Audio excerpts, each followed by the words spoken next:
ఓం శ్రీ సాయిరామ్. అదేంటి సాయిరామ్ అని అమ్మవారిని చూపిస్తున్నాను అనుకుంటున్నారా? పోలిపిల్ల అమ్మవారి గుడి దగ్గరికి వెళ్ళాం సత్ సాయి బాబా కోసం. అలాగే అమ్మవారిని దర్శనం చేసుకుని ఒకరి కోసం వెయిట్ చేస్తున్నాం. ఏంటి ఎంతమంది జనం ఉన్నారు అనుకుంటున్నారా? ఇంకెవరి కోసమో కాదండి, సత్యసాయి బాబా గారి కోసం. పుట్టపర్తి నుంచి ఒక రథం వస్తుందంట, అందుకనేసి అందరం వెళ్ళాము అక్కడికి. ఆ రథం వచ్చేసింది. సో అందరూ ఆ రథం కోసం చాలా అయితే వెయిట్ చేశారు. ఇదిగోండి, ఇదే ఆ రథం.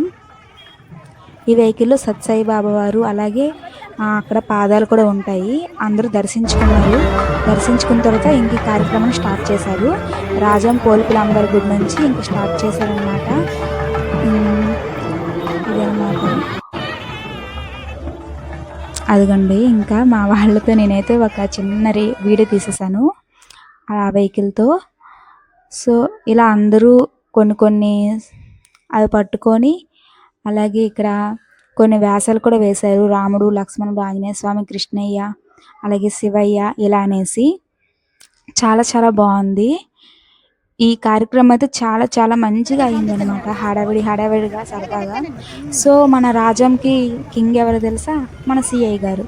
ఆయన చేతుల మీదుగా కొబ్బరికాయ కొట్టించి హారతి ఇప్పించి ఈ వెహికల్ని అయితే స్టార్ట్ చేయడం జరిగిందనమాట. చూసారా వీడియోలో? ఆయన చక్కగా హారతి ఇచ్చేశారు, కొబ్బరికాయ కొట్టారనమాట. సో ఇంకా వెహికల్ స్టార్ట్ అయిపోయిద్ది.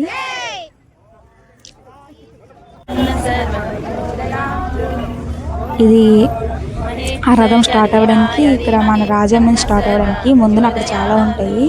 సో ఇక్కడ నుంచి అయితే ఇక్కడ ఒక అది జెండా ఊపుతున్నారు. సో ఇదంతా అయిపోయాక చాలా ప్రోగ్రామ్స్ కూడా పెట్టారు. అదే కోలాటం, డాన్సెస్ చేసుకొని చక్కగా అయ్యిందనమాట ఇది. ఆ గొడుగులు ఉన్నాయి కదా, అది కూడా నేను పట్టుకున్నాను. మీకు లాస్ట్లో వీడియో కనిపిస్తుంది.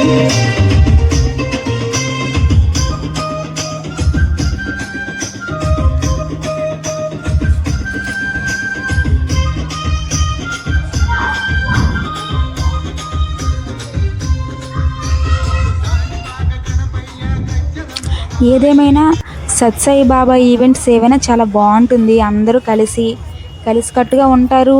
దాన్ని మంచిగా స్టార్ట్ చేస్తారు, ఎండ్ చేస్తారు. ఒక ప్రశాంతంగా ఉంటుందన్నమాట, ఎటువంటి గొడవ లేకుండా, ఏమి లేకుండా. నాకు చాలా ఇష్టం అలా ప్రశాంతంగా ఏదైనా ఈవెంట్ జరిగితే. సో ఈ వీడియో మీకు నచ్చితే చివరి వరకు చూసి లైక్ చేయండి, నా ఛానల్ సబ్స్క్రైబ్ చేసుకోండి. చివరిగా రథాన్ని అయితే ఇంకా మేము సగం దూరం వెళ్ళాక ఇంక నేను ఇంటికి రిటర్న్ వచ్చేసాను. నైట్ 10 వరకు అయితే ఈ రథాన్ని తిప్పారంట. నేనైతే 8తో ఆగిపోయాను. సో ఓం శ్రీ సాయిరామ్. మీకు కూడా అంతా మంచి జరగాలని కోరుకుంటూ ఇంకా థ్యాంక్ యూ.